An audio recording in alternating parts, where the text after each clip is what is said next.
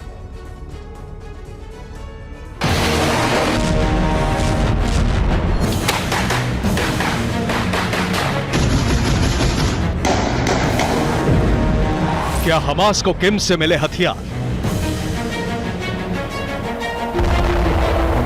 क्या हमास ने इजराइल पर किम के हथियारों से बरसाई आग?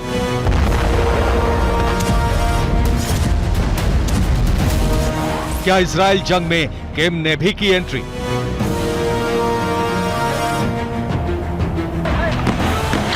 इजरायली सेना के दावों के मुताबिक 7 अक्टूबर की रात इजराइल पर हमास की तरफ से किए गए हमलों में उत्तर कोरिया का हाथ सामने आया है।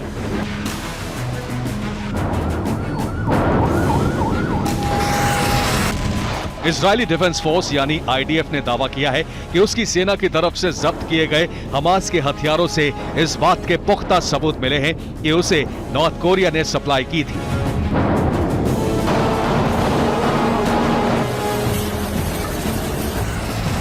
रिपोर्ट्स के मुताबिक इजराइल की फोर्स ने जंग में तानाशाह किम जोंग के संलिप्त होने को लेकर ये सनसनीखेज दावे हमास के कई वीडियो और जब्त हथियारों के आधार पर किए हैं।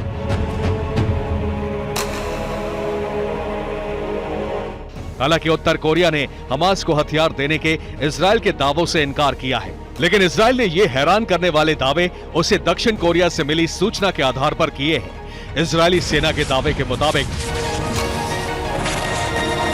हमास के हमलों में F7 रॉकेट लॉन्चर ग्रेनेड का इस्तेमाल किया गया।